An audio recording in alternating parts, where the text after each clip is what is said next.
これは世界赤軍構築のためのニュースフィルムである。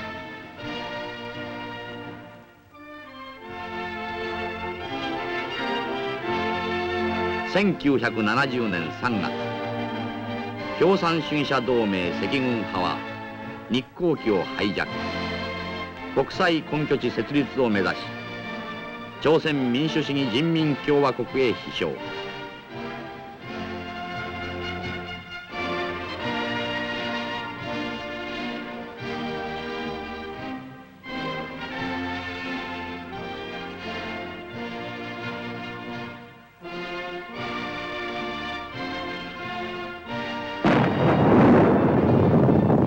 同じく9月、パレスチナ解放人民戦線はカイロでパンアメリカン機を、革命飛行場で他の3機をハイジャックの後爆破。国際ゲリラの新たな武装闘争を展開した。武力による国境突破、それはヒロイズムによる戦略戦、プロパガンダなのか。プロパガンダとは何か。それは今、戦う人民が真の言葉で戦いの真の意味を語ることだと定義できる。しかし、それは誰に向かっていかに語られるのか。パレスチナ解放人民戦線兵士は、中近東におけるアラブ解放運動の中で、独自に展開する自らのプロパガンダ戦略を次のように規定する。我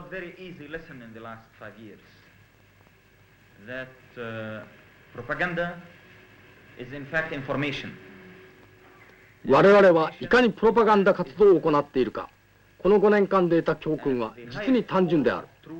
プロパガンダとは即インフォメーションであり、インフォメーションとは真実を伝えることである。しかも真実の最高の形態は武装闘争である。だから我々は武装闘争こそがプロパガンダの最良の形態だと信じている。確かに全世界の言論プロパガンダ体制は世界中の世論に対して多大な影響を与えているかもしれないが、最終的に物事を決定し得るのは武装闘争を通して自らの解放を勝ち取ろうとする戦う人民である。もちろん我々全員は現在のアメリカ帝国主義者のプロパガンダ体制が歴史上最大のものであることはよく知っている。彼らは世界中のテレビネットワークと新聞を支配し、言いたい放題を言うことによって人民に偽の教育を施し、映画を作っている。彼らは何でもできると思い込んでいる。南ベトナムの人民は確かに微力であり、テレビも新聞も持っていないが、帝国主義の体制と戦う断固たる意志だけを武器として戦っている。そして今何が起こっているのか。巨大なプロパガンダ体制はアメリカ合衆国であの戦争が正しい戦争だということを説得しきれなくなった。気を減るに従ってアメリカ人民はこの戦争に疲れうんざりし、戦争に反対しているではないか。これこそがプロパガンダ、我々の側のプロパガンダなのだ。プロパガンダとは行動であり闘争である。それが唯一最高の形態なのだ。けれどもその行動は全世界の左翼諸党派、革命的プロパガンダ体制との固い連帯によってインターナショナルな規模で裏付けられなければならない。いずれにしても大衆的武装闘争こそが基本である。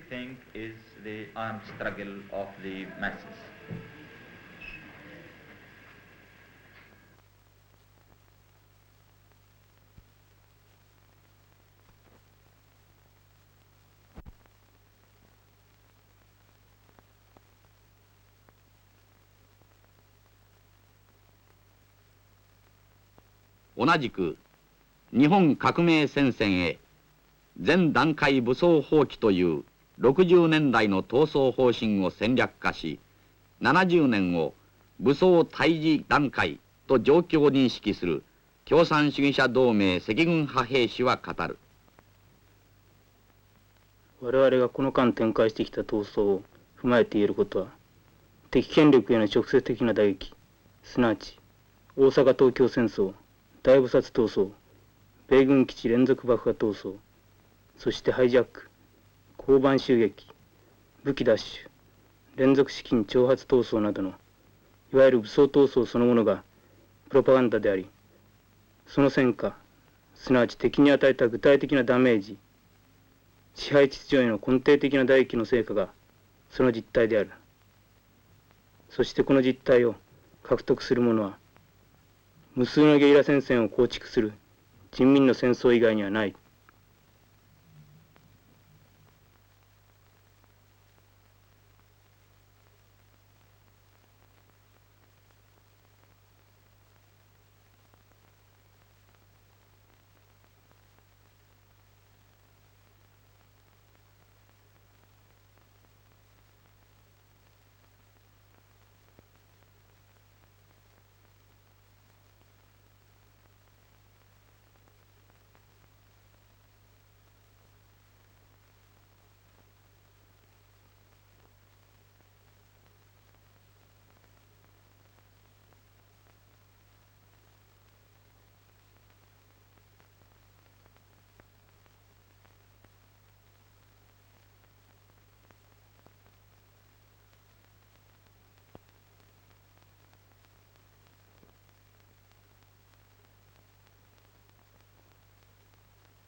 現実は敵と戦っているか。現実に敵と戦っているのは誰か。現実に我々は敵と戦いうるのか。武装闘争の世界的現実は日本的現実の中でいかに行われているのか。いかに武装闘争を行っているのか。いや、いかに武装闘争を展開してゆこうとするのか。1970年9月14日、共産主義者同盟赤軍派と日本共産党革命左派による統一赤軍結成の宣言がなされた。その時一番後方にいた福島警部らの小隊30人が新たに現れた400人ほどの集団に挟み撃ちにされて、隊員たちは散り死になって逃げましたが、福島警部補など 2.17 旧奪取闘争、連続資金挑発闘争へと続く革命戦争の前哨戦を勝ち取る戦いとして投稿づけられた過程から生まれるべきして生まれた正しい人民の戦争の陣形である。ここに結集された全ての同志諸君、友人の皆さん、ハイジャック闘争と 12.18 闘争により真紅の糸で結ばれた我々日本革命戦線と景品安保共闘は 1.25 週間に続き、さらなる遊撃戦の展開をもって日本革命戦争、世界革命戦争戦うべくして本集会を開催しました。革命戦争の勝利に向けた人民の闘争の軸として本年7月15日連合赤軍が結成された。統一された赤軍は赤軍中央軍と人民革命軍の連合軍である。この連合軍は明治帝国主義に対する遊撃戦の着実な実践によって新たな兵士を加え統一革命軍となるであろう。連合軍は遊撃戦を何よりも展開し、県軍武装闘争の中で幾多の困難に立ち向かい、犠牲を払って確立した軍事路線を深めるであろう。そして軍事路線を深める中にあって共産主義者同盟赤軍派中央委員会と日本共産党革命左派神奈川県常任委員会はそれぞれの路線を検証し発展させ、新党結成を勝ち取る覚悟である。革命軍は世界革命戦争勝利、共産主義建設に向け遊撃戦を貫徹し、全人民双方形へ向けて戦うものである。革命軍は遊撃戦を戦う中から軍の正規化を勝ち取り、軍の共産主義化を勝ち取り、世界革命戦争を戦う全ての人民と固く連帯するものである。革命軍はまさしく正規する労働者人民の力強い軸であり、正義の戦争のための軍隊である。同志諸君、連合赤軍が結集し、殲滅戦のゲリラ戦線を構築し、革命戦争のさらなる人権を勝ち取ろうではないか。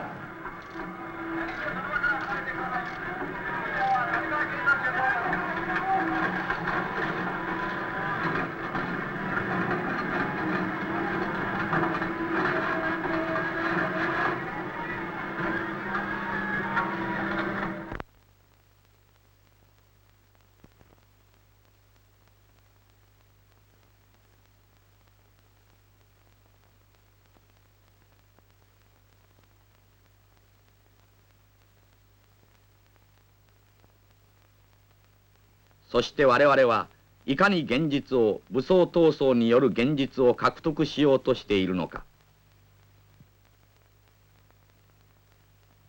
武装闘争は抑圧された人民の言葉である。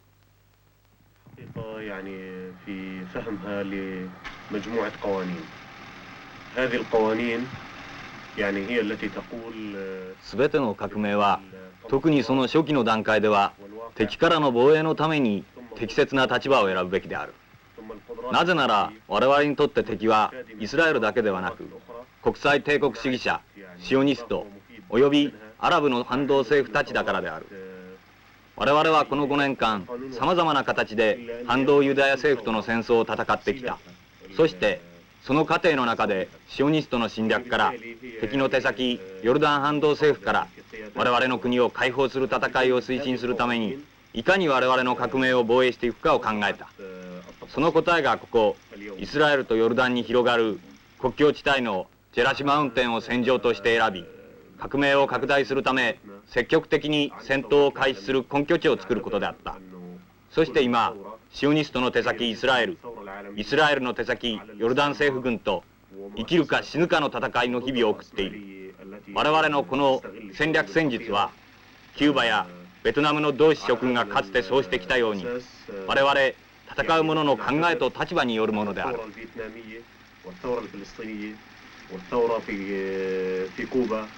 وكل ثورات العالم هي مكملة لبعضها البعض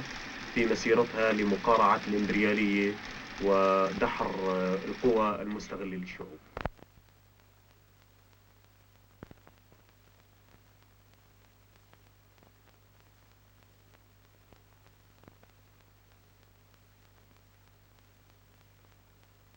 パレスチナ解放人民戦線は戦争をする、戦う。抑圧された人民は武装闘争することによってのみ革命の現実を生きようとしている。共産主義者として生きようとしている。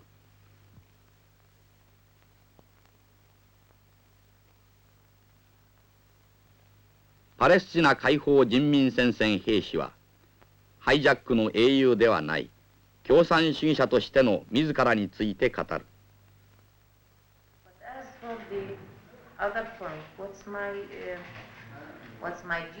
では私の任務とは何か。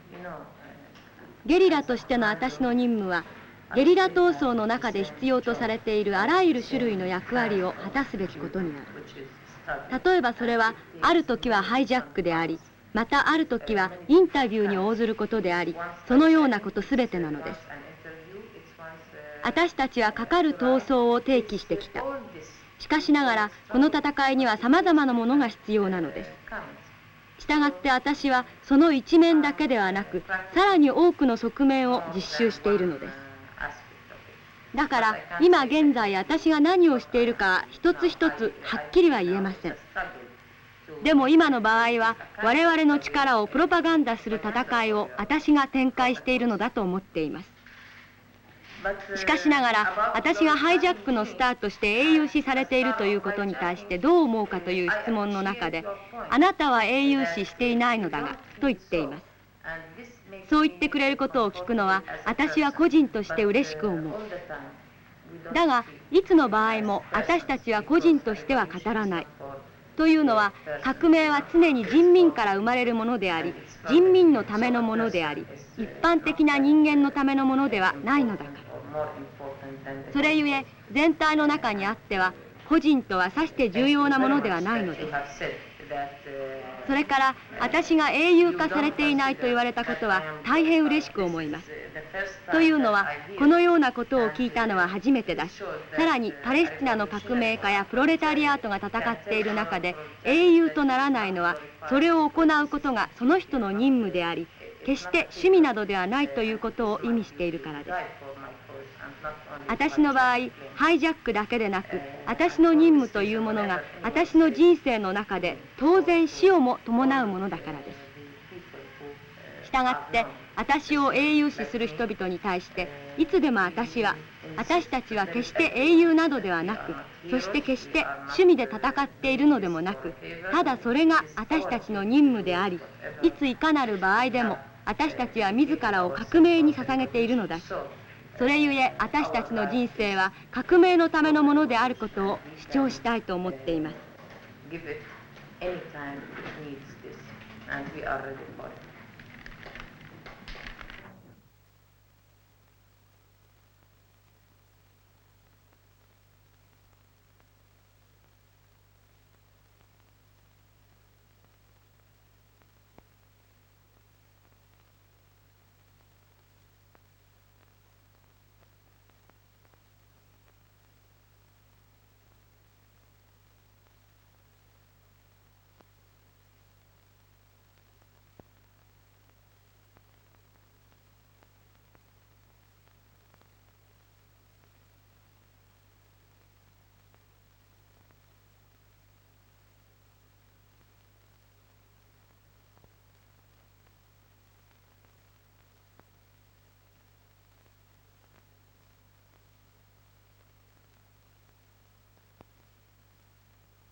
バラックの難民キャンプに抑圧される人民、無差別砲撃にさらされて抑圧を受ける人民、それは民族が抑圧されているのか、共産主義者が抑圧されているのか。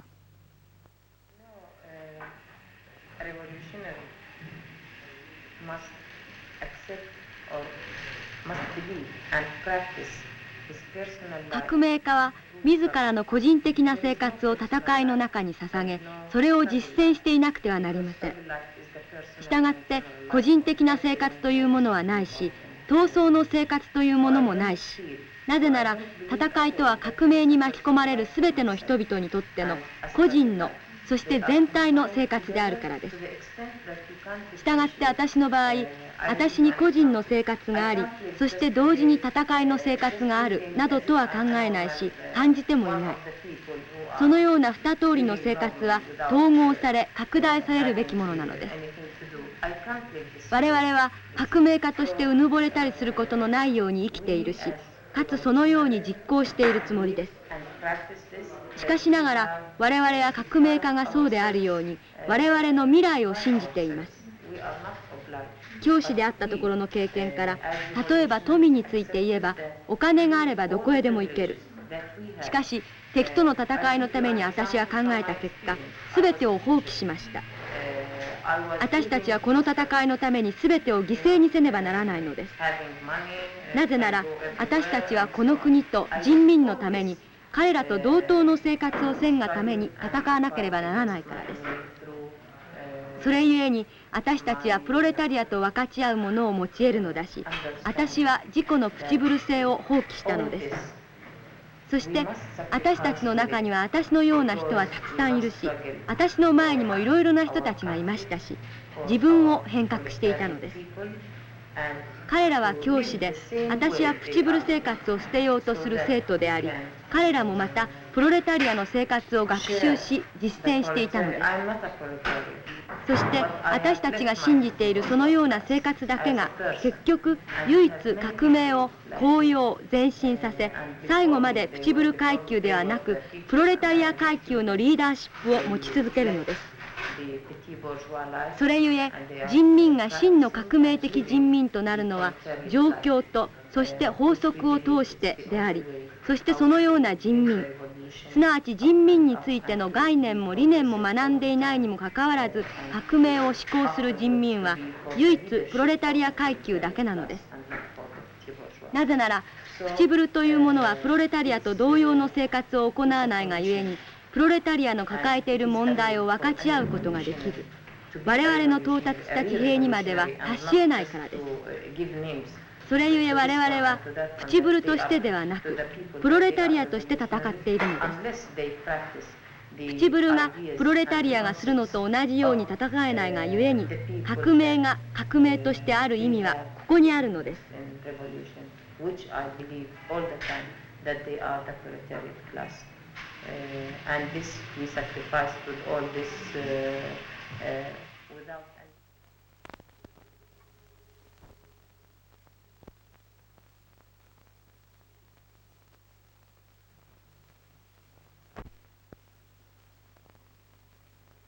武装闘争は戦争である。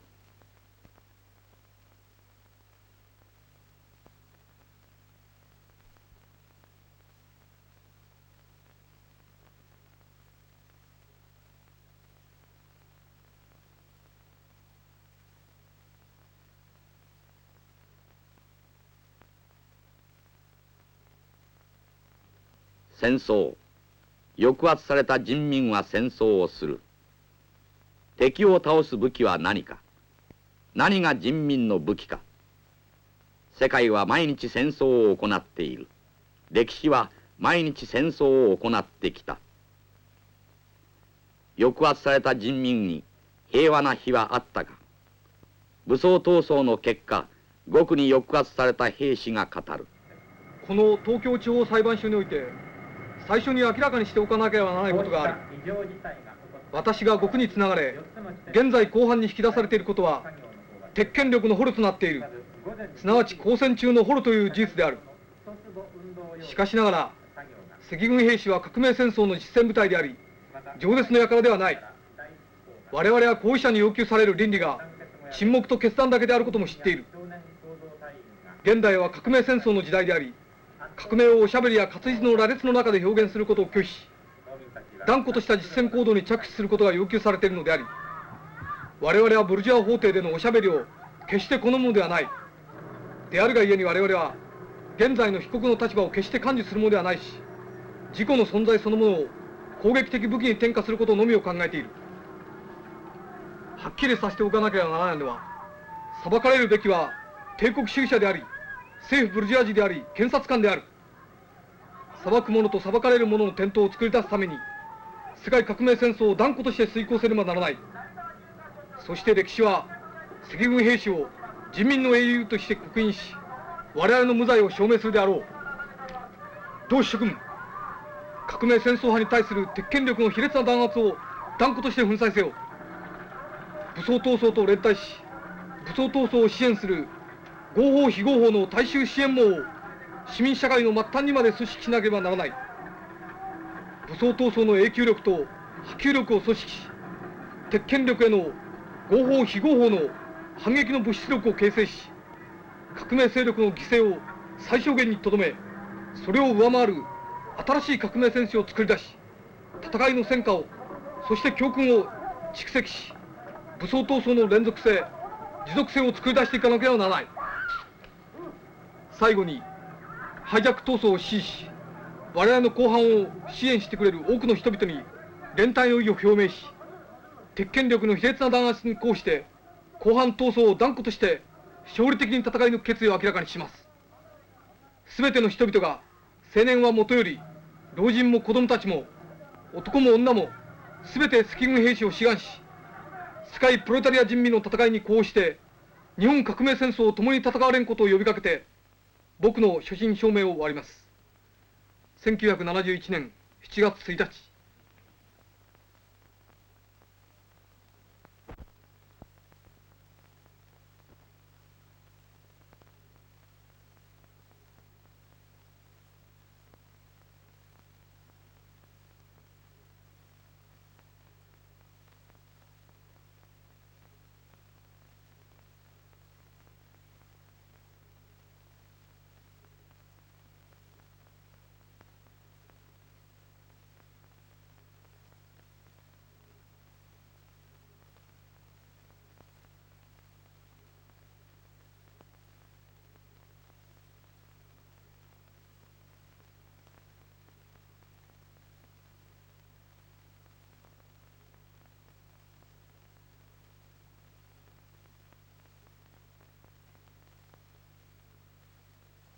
武装闘争という戦争の中で敵の死か我が死かだけの毎日を生きるパレスチナゲリラ兵士フェダインは語る。نحن متأكدين من النصر ولن نخسر المعركة لأننا نقاتل مع الجماهير ومن أجل مصلحة الجماهير والدليل على 我々のモラルは戦い、そして勝利することである。なぜなら我々パレスチナ解放人民戦線は人民と共に戦い、人民のために戦っている。そして非占領下の国々における難民キャンプの人民に対する圧政がそのモラルの在り方を実証している。人民は革命を支持すること、人民の目標と希望は革命にあること、それが我々ゲリラ兵士のモラルだ。我々は生きているから戦っているのではない。生きるためにこそ戦い、戦うことが生きることなのだ。さらに我々は革命の基本的な法則と概念を理解した上で現実を把握し、分析し、客観的状況、主体的戦闘力、その他あらゆる革命の諸経験をいかに生かすかを考えなければならない。革命は全て似通ってはいるが、同時に独自のデティールと性格を持っているのだ。したがって我々パレスチナ解放人民戦線は常に人民の革命の法則を学び、かつ実践しなければならない。我々の戦闘に適切な戦術を取らなければならない。なぜなら我々パレスチナゲリラの軍事的政治的位置は極めて困難なところに置かれているからである。例えば1936年シオニストのパレスチナへの移住とイギリスの植民地主義にこうして戦っていた時、1967年アラブ民族主義が反動政府と結託してプチブル思想へ傾斜していった時、我々の革命は政治的に明確な戦略を持ち合わせていなかった。革命の戦略論も持ち合わせていなかった。そのために負け、多くの同志を犠牲にしてしまった。今我々は知っている。ゲリラ戦というものは戦場が一定しているものではない。ゲリラはまず自分が戦闘の一単位であることを自覚しなければならない。その上で人民の目標と希望である革命を我々ゲリラ兵士のムラロとし、我々の戦略とすることができるようになったのである。抑圧された人民のモラルは生きているから戦うのではない。生きるために戦っているのであり、戦うことが生きることだという。岩と土ぼこりの砂漠の中を木や草のようにフェダインは生きて戦う。戦いの中に生きる平和が人民の言葉として生まれてくる。彼らは銃を片手に銃を学び、銃によって学ぶ。抑圧された人民が今手にすることができる最初の言葉は銃と弾丸なのか。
彼らに最前線と銃の後方の区別はない。前線基地は彼らの豊かな学習生活の場である。市街地は人民の言葉としての武器の発見活用の場である。彼らに都市ゲリラとゲリラ戦争の区別はない。ゲリラ兵士は戦争で学び、人民大衆は居住地を戦場にする。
شلون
武装闘争はスタンバイすることだという風景が今世界の風景として我々の前に広がっている。スタンバイするとは今手にすることができる武器を開発し武装待機することだと抑圧されたパレスチナ人民から学ぶことができる。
アラブ解放運動の中で我々が学べることはパレスチナ人民の敵シオニストと世界帝国主義のほかに敵はいなかったか。パレスチナ解放人民戦線はアラブ解放運動が各国政府間と各民族間のヘゲモニー争いを行っていた1967年民族主義から国際共産主義への展望を持つべきことを主張して全ての多党派から分離して結成された。そして現在に至る5年の間にその武装闘争による戦略論を物質化し続けている。パレスチナ解放人民戦線が反民族主義の立場に立てたということはできるのか。パレスチナという言葉は古代カナン語で勇敢なる兵士を意味するという。2000年前の侵略者ヘブライ人と戦い、ローマ帝政十字軍と戦い、近代シオニズムと戦い続けるパレスチナ人。5年どころではない。彼らは4000年前から戦う人民だという。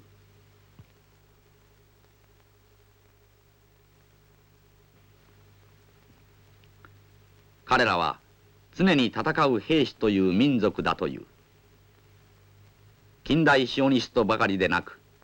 今またヨルダンおよび各国政府軍、アラブ民族運動のゲリラ正規軍の陰で戦い続ける戦術を方針化しているという。彼らは資本主義戦争の兵士ではない。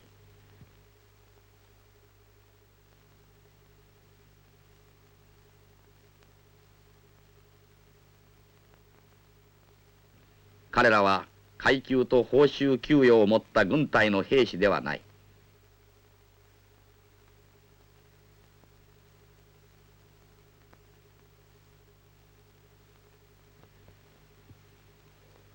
彼らは戦う生活の兵士である。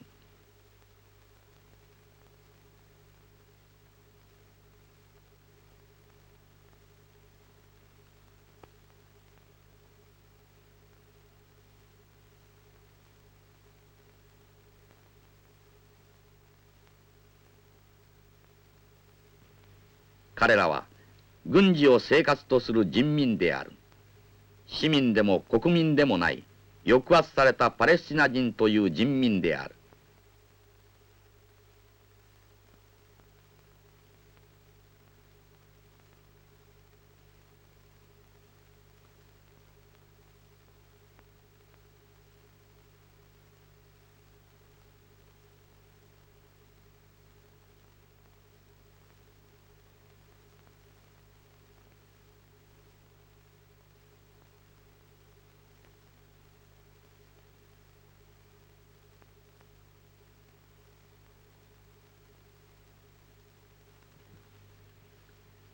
彼らに最前線と銃の後方の区別はない。前線基地は彼らの豊かな学習生活の場である。市街地は人民の言葉としての武器の発見活用の場である。彼らに都市ゲリラとゲリラ戦争の区別はない。ゲリラ兵士は戦争で学び、人民大衆は居住地を戦場にする。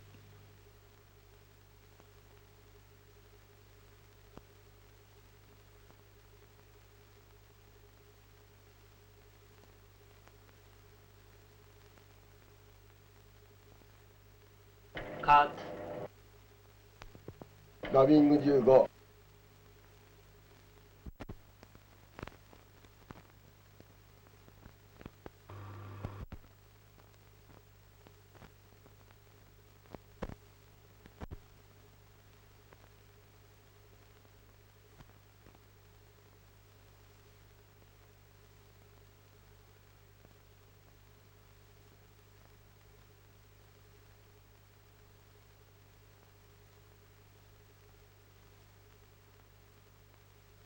Je suis venu ici pour mieux comprendre la révolution palestinienne,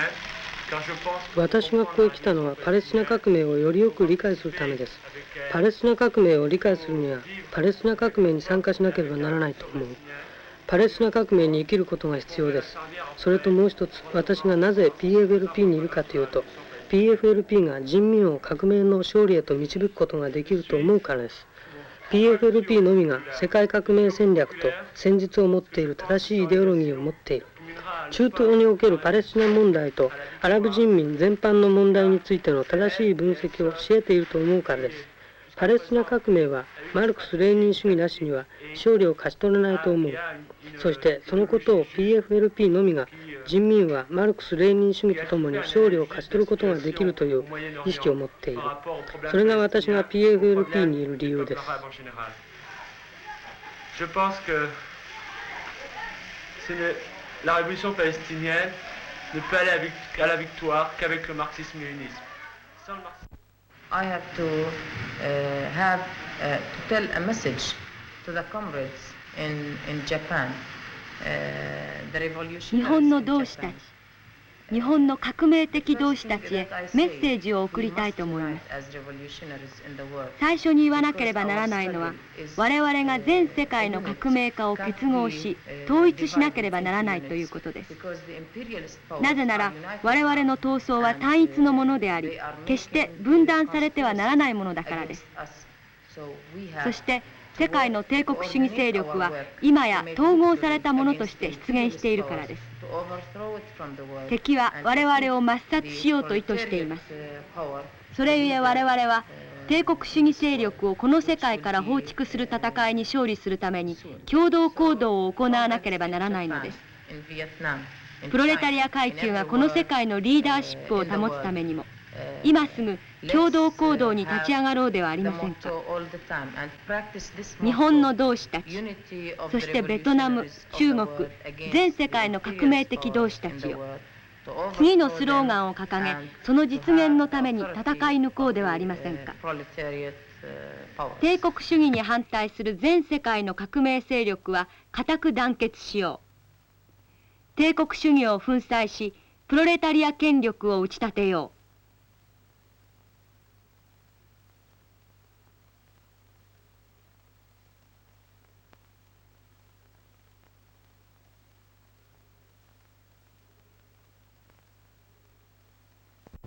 日本の同志諸君へ最前線からのメッセージを送りたい。我々は全世界で革命の炎が燃え上がるのを見たいと願っている。かつてゲバラは世界中がベトナムになるのを見たいと言った。我々もまたそう願う。したがって我々は日本の革命的同志赤軍の諸君が我々と間断なく連絡を保ち合うことによって我々が諸君の闘争から多くを学んだように諸君もまた我々の経験を利用してくれることを心から望む。我々の共同行動によって人民を搾取し抑圧している帝国主義者どもを全ての戦線で撃破することができる。それこそがゲバラの教えを実現することなのだ。人民の意志と感情はあれこれの新聞記事によってではなく、まさに武装闘争の開始によってのみ表現されうるのだ。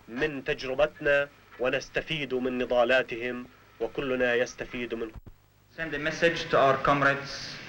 the groups and parties, the revolutionary groups and parties of the Japanese people. You might hear パレスチナ解放人民戦線を代表して日本の同志諸君、革命的集団、革命的諸党派にメッセージを送る。同志諸君、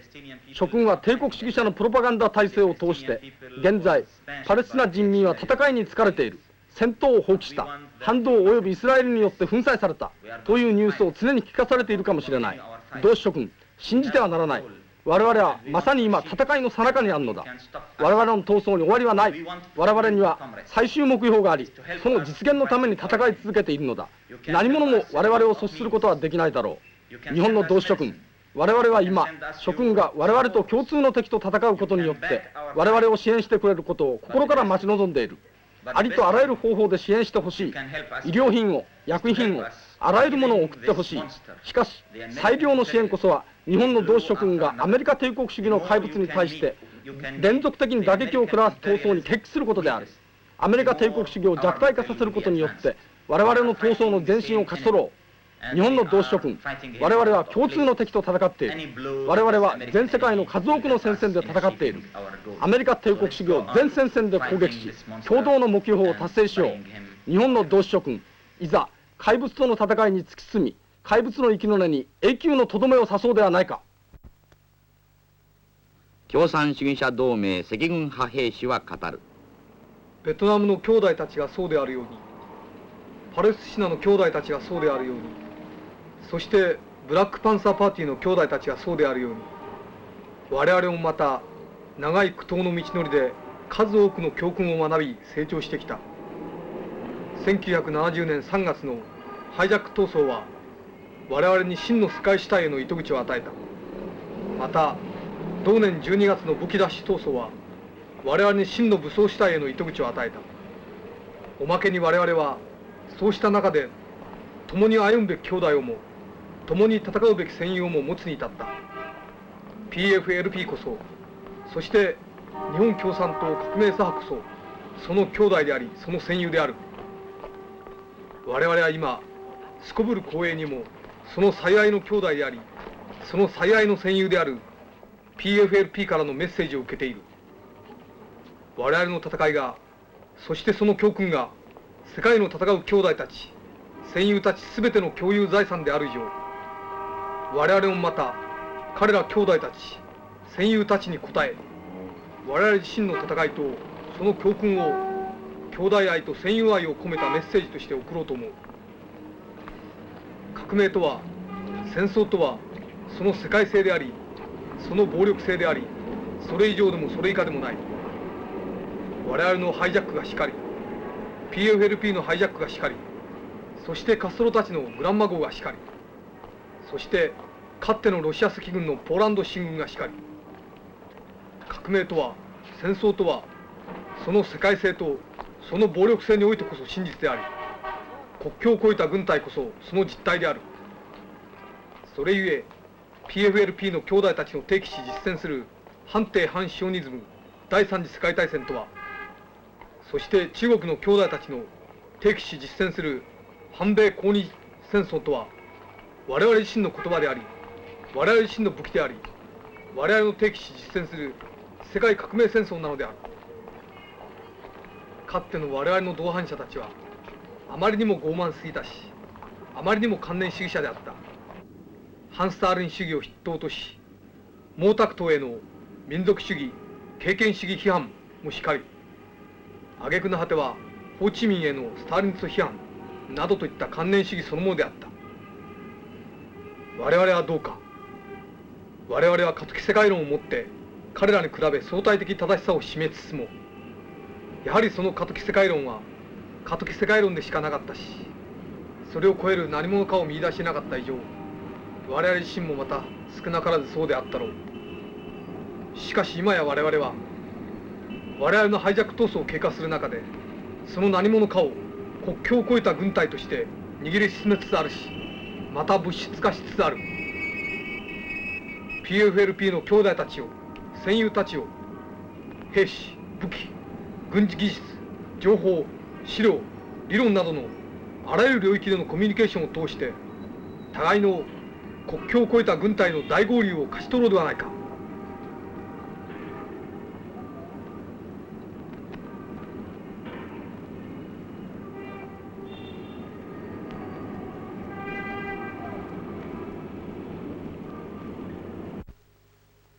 共産主義者同盟赤軍派兵士は語る。ここに来た目的っていうのは、私たちの論理構造が世界革命戦略という形で対峙段階というふうに世界革命戦争の波を今捉えているかで、そのことを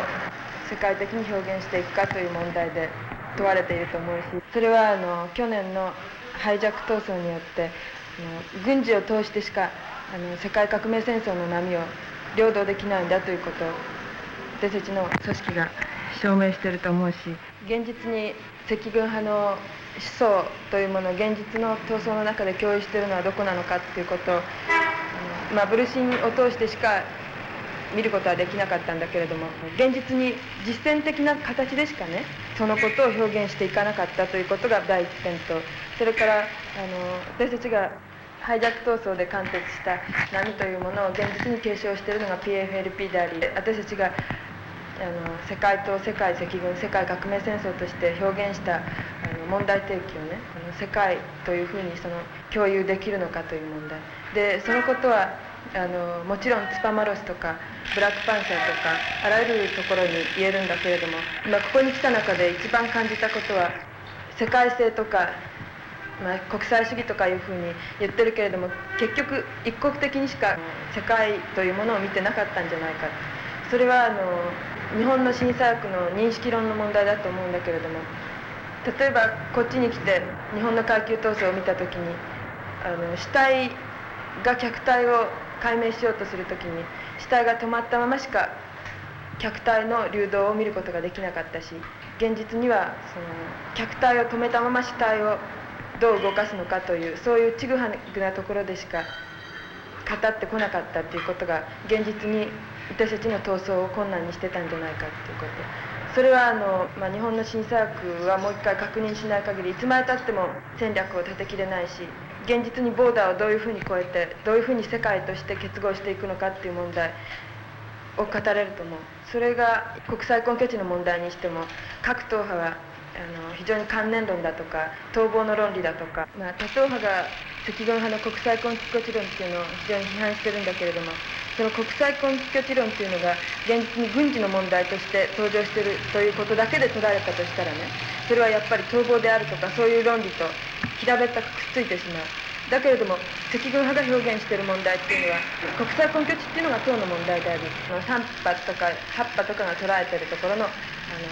軍事というところの問題ではないということをまず確認しなきゃいけないんじゃないかっていう。ロシア革命の時のシェーマンのように、放棄の前段における平和デモというエネルギーを放棄の一点に集中させようという、そういう方向性っていうのが現在の戦いの中でね、有効性を持つのかどうかっていう問題がまず問われていると思うし、赤軍派が69年に出した前段階放棄というのはどういう形で領導されるのかっていうのは、現実に闘争を媒介にするということであり、ゲリラ闘争を通して螺旋的に上り詰めるということだと思う。いわゆる日本の現実の運動がいくら言っても踏み切れない問題っていうのは、軍事というものが殺人であるということを忘れていたし、忘れていたというよりも観念の中でしかそのことを確認してこなかったという錯覚が、現実の闘争というものを全部大衆運動主義に召喚してきたんだというふうに思うわけです。例えば赤軍派が2月から一貫して銀行ギャングをやってきた。その銀行ギャングっていうものの持つ意味っていうのを無媒介的に批判したところで問題の解決にはならないし、どれだけどういうふうに敵権力に対して戦いきれるのかっていうことが重要な問題だと思う。でそのことを忘れた内ゲバというか、権力との関係を想定しきれないで、今のインテリゲンチャ運動としてしか表現されてない。もちろん闘争必死にやるということ、それから悪いことをするということは現実に弾圧を受けるわけで、その弾圧に対して同列でしか批判できないような党派に対しては大衆としてしか認めないし、その意味では赤軍派が提出した問題というものをここでもう一回自分が超えようとする範疇っていうものが、例えば日本で確認してきた革命における尺度みたいなものをここでどれだけ有効性を持ち得るのか。例えばジェラシの山へ行ったりイスラエルのボーダーの方に行って現実にコマンドと共有する空間というものが私たちの中で今まで確認してきた全ての闘争とやっぱり違うって、それは平べったく言えばこれから日本階級闘争がどういう形で発展することが有効なのかっていうのを非常に離れたところから見たときに、日本の赤軍派と党内闘争、党派闘争を開始するということであったし、それは日本の政治状況または階級闘争の発展段階が世界革命戦争の地平でどのような形で上り詰めているかっていうことが、逆に言ったらパレスチナにおける戦いをどういうふうに共有しているのかという問題で、対象認識が非常に不十分なために、例えば発展段階の中で北西に行った9人またはパレスチナにいる私、それから日本にいる同志たち、そういう問題意識が多分にずれるだろうし、そのことは党内闘争、党派闘争をするんだっていう、そういう中でしか戦略を導き出せないだろうし、世界革命戦争に上り詰めようとするその実態っていうのは、世界の戦争派、世界の革命派が同時に軍事を共有すること、それは共同行動、共同軍事闘争としてなされなければならないし、その意味でパレスチナの人民とまたはあらゆるスパマロスあるいはブラックパンサーも含む世界の戦争派とどういうふうに共同軍事行動を通して帝国主義者を打倒していくかっていう戦いが世界革命戦略として登場してくるだろうし、そういう共同軍事行動を通してしか世界党の問題っていうのは語りきれないだろうし、そういう意味で昔から言ってた世界党、世界赤軍、世界革命戦争統一戦線の陣形っていうのは、そういう共同軍事行動をどういうふうに導いていくのかという戦いの中で作られていくということがまず第一だと思う。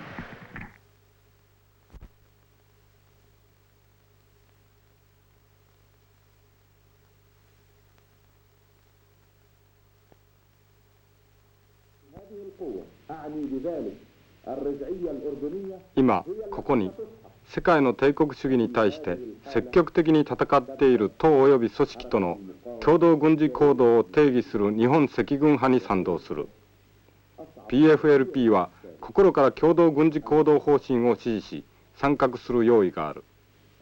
しかしながら我々の現在の状況ではその実現の可能性は甚だしい困難に直面している。にもかかわらず我々はできうる限り共同軍事行動方針を支持する用意がある。そしてその実現に我々の可能性を託すものである。我々は共通の敵と戦う全ての同志に連帯の挨拶と戦いの成功を祈る。ごきげんよう。親愛なる日本の同志、パレスチナ解放人民戦線書記長。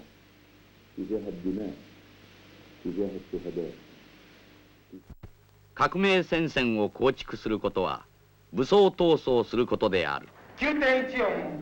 統一赤軍結成記念集会に結集された全ての先進的労働者、学生、そして我が保有たちへ赤軍中央軍よりアピールを送りたいというふうに考えます。or the propaganda machines all over the world are making 9.14 の本日の集会が تتمثل بمؤسسات اقتصادية كبيرة على أرض اليابان وقوات أمريكية ضخمة لتحمي هذه المؤسسات وتحمي الامتيازات. As a star of hijacking, I appreciate your point that المصالح الرأسمالية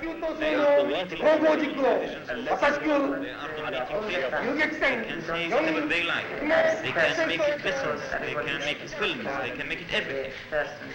And we know at the same time that so a person is not that important. 革命的さが人民革命軍との一体交流であることをはっきりと確 You 認 don't したいと思い consider ます。 that I am glorified. This is the first time that I hear it, and this shows that a revolutionary or a proletariat We understand propaganda action, struggling against the enemy. This is the only and best. 4共産党 And then this action should be explained by information activities. 爆発闘争も With leftist 反米愛国路線のもとに戦ってきた戦友本友として and so on. But the basic thing is the armed struggle. 全世界の英国主義のナシス的なファシズム侵略反革命戦争追空体制で爆心する反革命よりまさしく時代再起する革命軍として成長したことをはっきりと確認しなければならない。